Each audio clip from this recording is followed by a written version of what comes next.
Good morning, students. Today we will discuss our new topic, which is Newton's law of motion. Newton's law of motion बच्चों आज हम इस topic को discuss करेंगे. Last lecture में हमने डिस्कस किया था about force, about inertia and about linear momentum. उससे आगे हम बढ़ने के लिए अब बढ़ के आगे डिस्कस करेंगे न्यूटन्स लॉज ऑफ मोशन. तो बच्चों न्यूटन एक साइंटिस्ट थे जिन्होंने हमें मोशन के तीन लॉ दिए हैं. तीन लॉ दिए हैं बच्चों, ध्यान से सुनिएगा. Three laws given by Newton about the motion. First law, second law, third law. तो इनको मैंने बोर्ड पे लिख दिया बच्चों. इनको समझने के लिए देखते हैं कैसे ये होते हैं, क्या लॉ दिए हैं उन्होंने और कैसे हम इसे अप्लाई करेंगे अपनी डेली लाइफ में, कैसे इसकी एप्लीकेशन हम आगे अप्लाई करेंगे. तो पहले लॉ की हम बात करेंगे, फर्स्ट लॉ की. तो it states that a body continues to be in its state of rest or of uniform motion unless it is acted upon some external force to change the state. Simple सी definition है बच्चों, यह simple सा law है. क्या law है इसका मतलब समझते हैं. तो पहले आप ध्यान से समझिए इस टॉपिक को या इस लॉ को ध्यान से पढ़िए, एक दो बार रिपीट कीजिए. आई होप आपको समझ में आ जाएगा. It states that a body continues to be in its state of rest or of uniform motion unless it is acted upon by some external force to change the state. इसका simple सा मतलब ये है बच्चों कि अगर हमें किसी बॉडी की स्टेट चेंज करनी है, स्टेट चेंज करने का मतलब क्या है बच्चों कि अगर कोई बॉडी रेस्ट में है उसको हमें मोशन में लेके आना है और मोशन वाले ऑब्जेक्ट को हमें रेस्ट में लेके आना है. तो ये बोल रहा है कि कब तक नहीं हो सकता, unless it is acted upon by some external force to change the state.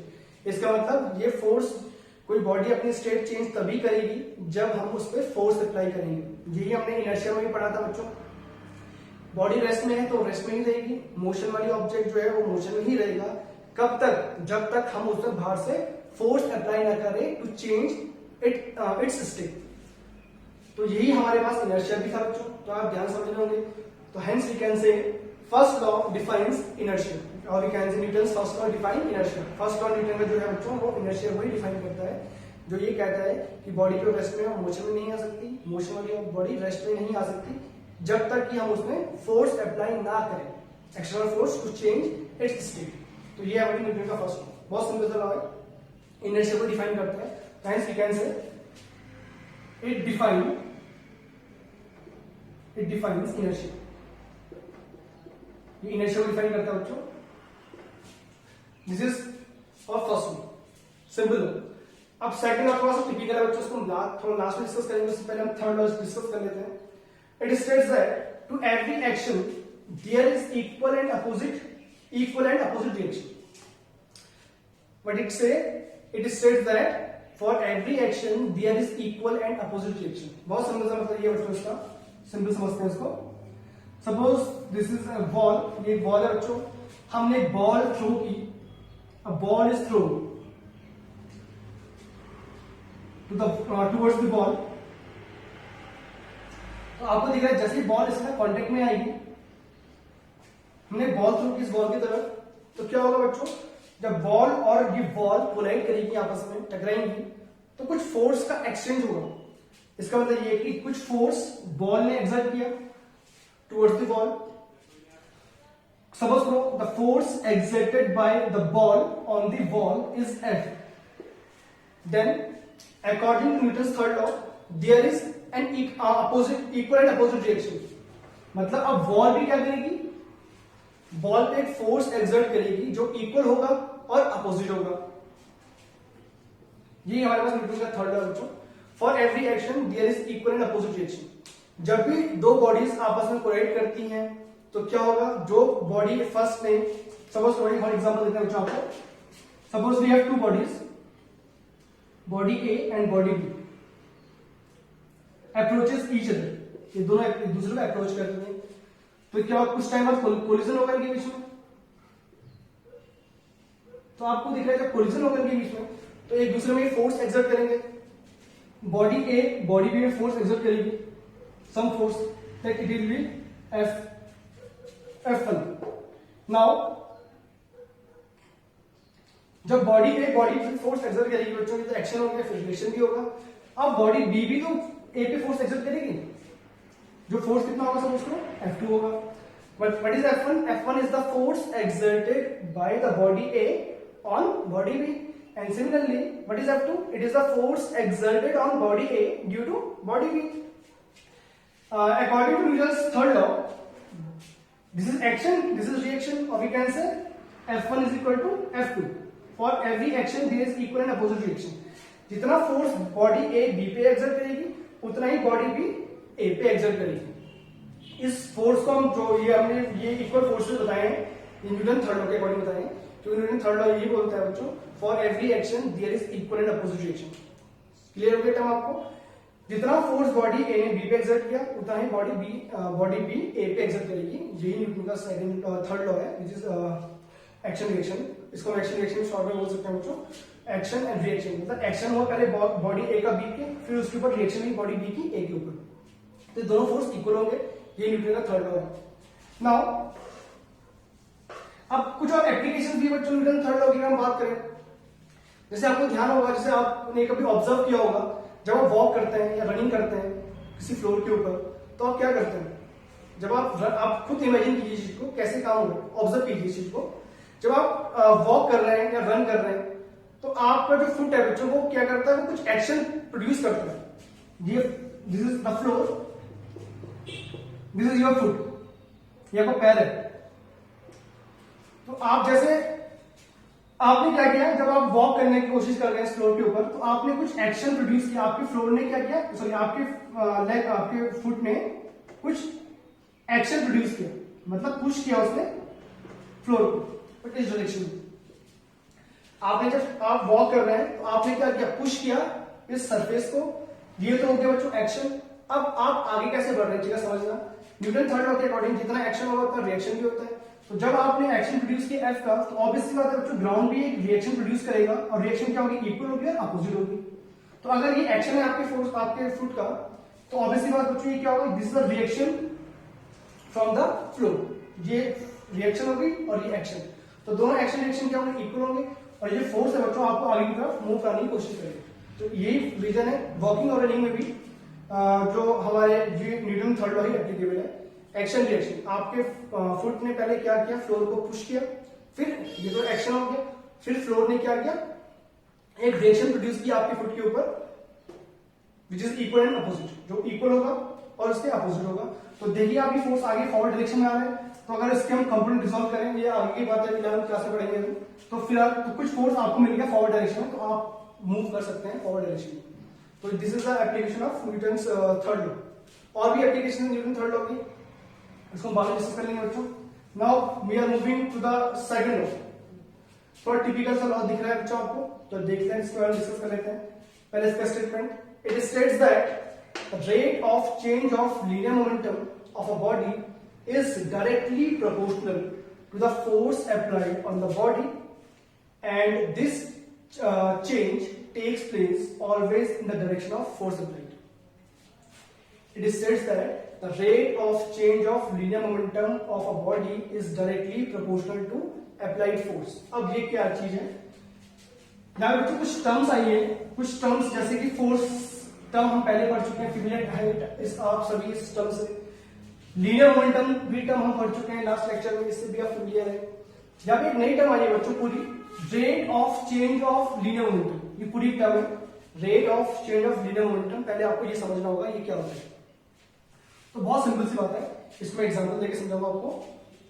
Suppose we have a body, C body suppose करो बच्चों moving with initial velocity u and having mass m। इस बॉडी का mass m है और initially ये move कर रही है विद सर्टेन वेलोसिटी u। आप सपोज कीजिए बच्चों आपने इस बॉडी पे फोर्स लगाया इन दिस डायरेक्शन, आपने फोर्स अप्लाई किया, जैसे हम फोर्स अप्लाई करेंगे तो आपको क्या लगेगा, इसकी जो वेलोसिटी है वो सेम रहेगी या चेंज होगी। देखिए समझिए इस चीज को, बॉडी क्या होगी, इनिशियली मूव कर रही है विद वेलोसिटी u। अब हमने इसके बाद फोर्स अप्लाई किया इसमें in the same direction of its motion, जिस डायरेक्शन में बॉडी मूव कर रही है उसी डायरेक्शन में फोर्स भी अप्लाई किया। तो जैसे हम फोर्स अप्लाई करेंगे तो आपको क्या लगेगा, बॉडी की वेलोसिटी चेंज होगी, ऑब्वियसली चेंज होगी, इसकी वेलोसिटी इंक्रीज होगी डिक्रीज होगी, आप बोल सकते हैं क्योंकि फोर्स जो हमने अप्लाई किया है in the direction of motion apply किया हुआ है, friends we can say the velocity of body increases to v, mass will remain same, mass same रहेगा बच्चों बॉडी का, बॉडी की इनिशियल वेलोसिटी u है, हमने फोर्स अप्लाई किया, फोर्स अप्लाई करने से उसकी वेलोसिटी चेंज होगी। अब ये वेलोसिटी तो चेंज तो हुई है, इस केस में इंक्रीज हुई है, क्योंकि बिकॉज इंक्रीज क्यों हुई समझना चीज को, because we applied the force in the direction of motion of the body, जिस डायरेक्शन में बॉडी मूव करती है हमने उसी डायरेक्शन में फोर्स अप्लाई किया है, इसलिए बॉडी की वेलोसिटी इंक्रीज हुई है। सपोज कीजिए अगर आप फोर्स अपोजिट डायरेक्शन में अप्लाई करते हो इस डायरेक्शन में, तो या in this case the velocity of body decreases, बस जो भी है डिक्रीज हुआ या इंक्रीज हुआ, फोर्स अप्लाई करेंगे बॉडी की वेलोसिटी चेंज जरूर होगी। What is this F? This F is an external force, जब हम बात कर रहे हैं अप्लाइड फोर्स, बॉडी का इनिशियल वेलोसिटी u है और फोर्स लगाने से उसकी वेलोसिटी चेंज हो गई v तक। अब हमने बच्चों बात की थी लीनियर मोमेंटम की। लीनियर मोमेंटम क्या होता है? जो कि यहाँ पे दो लीनियर मोमेंटम की हम बात करेंगे, इनिशियल लीनियर मोमेंटम और फाइनल लीनियर मोमेंटम। तो इनिशियल मोमेंटम अगर हम बात करें उसको P1 से इंडिकेट करते हैं। इनिशियल मोमेंटम की हम बात करें तो कितना होगा बच्चों? मास m into initial velocity u, ये लास्ट क्लास में डिस्कस कर चुके थे। तो लीनियर मोमेंटम है वो होता है product of mass with its velocity. Now what is final momentum? Final momentum it's P2। What is the final velocity of body? It's v, m into v। यहाँ बच्चों इनिशियल मोमेंटम क्या है ध्यान समझिएगा, फोर्स लगाने से, फोर्स अप्लाई करने से पहले बॉडी की वेलोसिटी u थी, तो ये उसका इनिशियल मोमेंटम। हमने फिर फोर्स अप्लाई किया, सपोज हमने फोर्स अप्लाई किया F for certain time t, ये फोर्स हमने जो अप्लाई किया है बाहर से t टाइम के लिए अप्लाई किया हुआ है, तो t टाइम के लिए अगर हम फोर्स को अप्लाई करेंगे तो ऑब्वियसली बात बॉडी की वेलोसिटी कुछ तो चेंज होगी, तो लेट इट्स वेलोसिटी v, तो फाइनल मोमेंटम कितना हो गया? m into v। अब बात करते हैं rate of change of linear momentum. तो पहले हम समझते हैं change in linear momentum. Change in linear momentum, what is change? Change क्या होता है बच्चों? इनिशियल इसका momentum m into v and u था, और फाइनल कितना हो गया बच्चों? mv हो गया। तो चेंज कितना होगा? फाइनल माइनस इनिशियल को चेंज बोलेंगे हम, समझ रहे हैं आप चीज को? बॉडी का इनिशियल मोमेंटम कितना था? p1 था, फोर्स अप्लाई करने से मोमेंटम p2 हो गया, तो चेंज कितने का हुआ? Change in momentum is p2 minus p1। This is the change in linear momentum. Now the next term is rate of change of linear momentum। rate of change of linear momentum, देखो बच्चों momentum में change हुआ है p2 minus p1 का, फिर मैंने आपको भी डिस्कस किया था, हमने जो फोर्स अप्लाई किया है वो t टाइम के अप्लाई किया है, तो इसका मतलब ये मोमेंटम चेंज हुआ है कितने टाइम में चेंज हुआ? t टाइम में चेंज हुआ है, समझ रहे हैं आप इसको? फोर्स अप्लाई किया हमने t टाइम के लिए केवल, तो जो मोमेंटम में चेंज हुआ है p2 minus p1, ये भी कितने टाइम में चेंज होगा? t टाइम के लिए चेंज होगा। तो बच्चों जब भी हम रेट चेंज की बात करें तो पहले आपको चेंज फाइंड करना पड़ेगा। जैसे हम यहाँ पे था rate change of linear momentum, तो पहले हमने फाइंड किया change momentum, final momentum minus initial momentum, ये हुआ चेंज। और रेट चेंज की हम बात करें तो आपको इस चेंज को टाइम से डिवाइड करना पड़ेगा। ध्यान समझ आ गई बात आपको? पहले चेंज फाइंड किया हमने, चेंज फाइंड कैसे किया? Final minus initial, final value minus initial value. और जब हम रेट की बात करेंगे, रेट ऑफ चेंज, तो आपको हमेशा टाइम का डिवाइड करना पड़ेगा उस क्वांटिटी में। तो बच्चों जैसे मैंने इसमें टाइम का डिवाइड किया तो ये बन गया हमारा rate of change of linear momentum. ठीक बच्चों, अब हम बात करते हैं आगे इस लॉ का। इस लॉ के आगे क्या बोलता है? It says that rate of change of linear momentum which is this one is directly proportional to force applied. हमने कितना फोर्स अप्लाई किया बच्चों? F अप्लाई किया। तो from second law the rate change of momentum यानी कि p2 minus p1 is the change momentum upon time कर देंगे बच्चों उसमें, अगर तो हम क्या बोल जाएगा? Rate of change of linear momentum is directly proportional to applied force. जो फोर्स हमने अप्लाई किया उसमें डायरेक्टली प्रोपोर्शनल होगा, और in terms we can say F is directly proportional to p2 minus p1 upon t। अब ये directly proportional का मतलब क्या होता है बच्चों? एक होता है डायरेक्टली प्रोपोर्शनल, एक होता है इनवर्सली प्रोपोर्शनल। तो डायरेक्टली प्रोपोर्शनल का मतलब केवल ये होता है बच्चों कि अगर हम इस रेट ऑफ चेंज की वैल्यू इंक्रीज करेंगे तो फोर्स भी इंक्रीज हो जाएगा, और वी कैन से अगर हम फोर्स इंक्रीज करेंगे तो rate of change of momentum भी इंक्रीज होने लगेगा। समझिए चीज का। डायरेक्टली प्रोपोर्शनल मतलब क्या होता है? Suppose we have two quantities x and y, x is proportional to y, x is directly proportional to y। इसका मतलब क्या है? इसका मतलब सिंपल सा बच्चों ये है कि अगर हम y की वैल्यू को इंक्रीज करेंगे तो x की वैल्यू भी क्या होगी? इंक्रीज होगी। क्लियर? अगर हम y की वैल्यू को डिक्रीज करेंगे तो x की वैल्यू भी क्या होगी बच्चों? डिक्रीज होगी। This is the meaning of directly proportional. दो टर्म्स अगर डायरेक्टली प्रोपोर्शनल है, जैसे यहाँ पे x और y है, तो अगर मैं y की वैल्यू को इंक्रीज करूंगा तो x की वैल्यू भी इंक्रीज होगी, और अगर मैं y की वैल्यू को डिक्रीज करूंगा तो x की वैल्यू भी डिक्रीज होगी। This is the meaning of directly proportional. Similarly यहाँ पे हम कह सकते हैं ऐसे, rate change of momentum is directly proportional to applied force. It means अगर हम applied force को इंक्रीज करें तो rate change of momentum भी इंक्रीज होगा, और अगर हम applied force को डिक्रीज करें तो rate change of linear momentum भी डिक्रीज होगा। तो इस तरह हम इसे लिख सकते हैं। Implies जब भी बच्चों यहाँ पे कुछ डायरेक्टली प्रोपोर्शनल का साइन होगा तो फिर आपको नेक्स्ट स्टेप में यहाँ पे एक प्रोपोर्शनलिटी कांस्टेंट लेके आना होता है। जब हम यहाँ पे साइन को चेंज करते हैं इक्वल टू के साइन से, और एक प्रोपोर्शनलिटी कांस्टेंट के हम यहाँ पे इंसर्ट कर रहे हैं P2 minus P1 upon T। क्या करना है बच्चों नेक्स्ट स्टेप में? इस डायरेक्टली प्रोपोर्शनल के साइन को रिप्लेस करने के लिए हमें इक्वल टू का साइन लेके आना है और एक कांस्टेंट टर्म लेके आएंगे। We are case the constant, तो ये रिप्लेस हो जाता है। Now you can put the values of P2 and P1 in this equation. F is equal to K. What is P2? P2 is the final momentum, which is mv, and what is P1? Initial momentum, mv. So we can say it becomes mv minus mv upon T. Now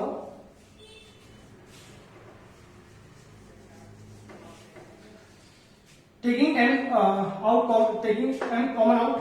common from the expression, we got km v minus u upon t, v minus u upon t, and as you can see first equation of motion हमने derive की थी बच्चों, v is equal to u plus at। ये आपको ध्यान होगा, हमने last chapter में हमने डिस्कस किया था फर्स्ट इक्वेशन मोशन। तो यहां से अगर आप ध्यान से देखें तो v minus u is equal to at, we can say v minus u upon t कि हम किससे रिप्लेस कर सकते हैं तो a से। What is it is acceleration.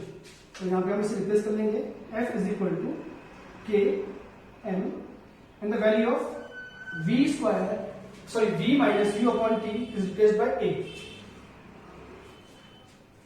ये बन गया हमारा final formula where k is equal to 1। यहाँ पे जो बच्चा कांस्टेंट हमने इंसर्ट किया था इस एक्सप्रेशन में, इस k की वैल्यू 1 होती है, तो implies we can say the F becomes m into a. This is the formula of force. What is F? Force. M is the mass of body, and what is A? A is the acceleration. This is the formula of force. तो यहीं से बच्चों इस second law से हमें force की value मिलती है, फोर्स के लिए हमें फॉर्मूला मिलता है। इसलिए इन तीनों लॉज में से फर्स्ट, सेकंड और थर्ड लॉ में से हम रियल लॉ ऑफ मोशन बोलते हैं सेकंड लॉ ऑफ मोशन। आप ध्यान समझिए मैंने क्या बोला। We have 3 laws of motion given by Newton. Of all the 3 laws we taken second law as a real law of motion.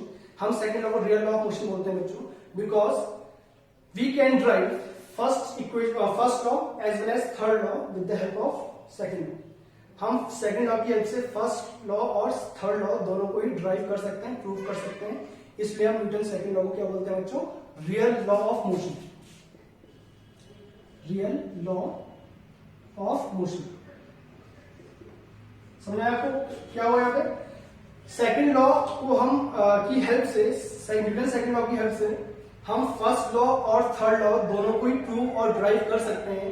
इसलिए हम न्यूटन सेकंड लॉ को रियल लॉ ऑफ मोशन बोलते हैं। और आप देख रहे हैं इस न्यूटन सेकंड लॉ जो हमने यूज किया, जो हमने डिस्कस किया पूरा यहाँ पे, उससे हमें फोर्स का वैल्यू मिलता है, फोर्स का एक फॉर्मूला मिलता है विच इज मास इनटू एक्सेलरेशन। अब आप थोड़ा ध्यान से समझेंगे तो फोर्स का जो फॉर्मूला है वो है mass into acceleration. The SI unit of mass is kg, ये सभी को पता है। और एक्सेलरेशन हम लास्ट कुछ लेक्चर्स में डिस्कस कर चुके हैं, it's metre per second square, metre per second square. We can say this is SI unit of force. Force की SI यूनिट होती है kg metre per second square. और लास्ट लेक्चर में डिस्कस किया था आपको कि इसको ही हम क्या लिखते हैं? न्यूटन लिखते हैं। तो बच्चों न्यूटन होती है ऐसा यूनिट फोर्स की, डिनोट करते हैं एन से, और न्यूटन अगर आपको नहीं लिखना है तो उसको ये भी लिख सकते हैं KG metre per second square. दोनों ही टर्म अगर आप यूनिट में लिखें इसकी तो आपको पूरे मार्क्स मिलेंगे, कोई गलत नहीं है। आप न्यूटन लिख सकते हैं और पूरा बड़ा भी लिख सकते हैं KG metre per second square. तो आई होप ये टॉपिक आपको क्लियर हुआ बच्चों। हमने तीन इस पर लॉज ऑफ न्यूटन्स लॉ के बारे में डिस्कस किया, first law, second law, third law. First law ये बोलता था कि without external force we can not change the state of body which is at rest और इन यूनिफॉर्म मोशन। जो बॉडी रेस्ट में है उसको रेस्ट में ही रहेगी और मोशन में है तो मोशन में रहेगी। इसको हम चेंज खुद से नहीं कर सकते, इसके हमें फोर्स अप्लाई करना पड़ेगा। थर्ड लॉ ये था कि there is an equal and opposite reaction for every action. For every action there is equal and opposite reaction. हर एक एक्शन के लिए उतनी अपोजिट रिएक्शन भी होगी। और थर्ड जो सेकंड लॉ है हमारा सबसे इंपॉर्टेंट लॉ, उसको हमने डिस्कस कर लिया। क्या कहता है? It states that the rate of change of linear momentum is directly proportional to the applied force. और यहीं से आउटकम मिला हमें फोर्स का formula which is mass into acceleration. तो ये क्वेश्चंस, ये टॉपिक आप अच्छे से डिस्कस कर लीजिए। सॉरी, आपको समझ में आ गए होंगे तो आप इन्हें अपनी कॉपी में नोट डाउन कर लीजिए। जितना हो सके आप डिटेल में पढ़िए इनको बारे में, बुक्स की हेल्प लीजिए। कहीं पे कोई प्रॉब्लम होती है तो आप जरूर मुझसे पूछ सकते हैं। Thank you.